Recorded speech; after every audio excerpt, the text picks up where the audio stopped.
na kasama dito. I know this because we just had our women advocate of women empowerment. More than me, alam ko na marami among NAPCO and NAPSCI of women empowerment and gender equality. Kaya nagpapasalamat po ako ulit sa NAPCO and NAPSCI, particularly sa inyong suporta noong nakaraang Women's Month celebration. Palakpakan naman po natin ang ating mga sarili.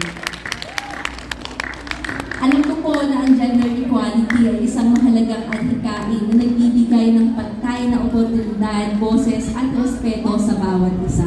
And I know din na ito ay isa sa mga vision ng NAPCO and NAPSCI. Sa pamamagitan nito ng pagtitibay natin, we are strengthening a community that is inclusive, that is fair, and that is truly united. Higit sa lahat, dagdagan ko pa po ang aming taus-pusong pagpapasalamat sa inyong patuloy na suporta, hindi lamang sa konsulata, kundi sa ating komunidad.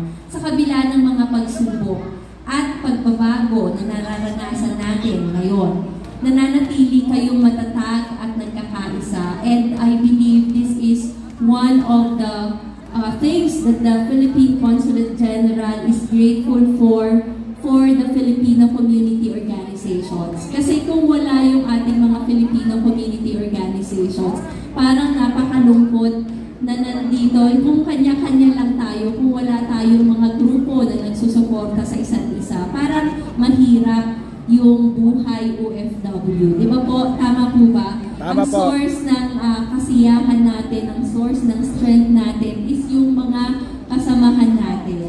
Imagine niyo kung every weekend, walang NAPCO, NAPSCI, walang mga activities yung Filipino community. Di ba napakalungkot at napakahirap?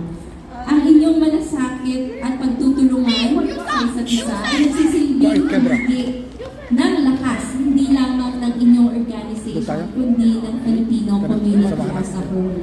At dahil sa inyo, mas napapalapit, dahil sa mga organizations like this, mas napapalapit tayo, yung community sa isa't isa. And I think also, mas nagtutulungan ang ating community. Naalala ko nung podcast, di ko alam kung napanood ninyo, si Tita Norma ay guest namin sa isang podcast namin during Women's Month. And she shared yung kanyang passion at yung reason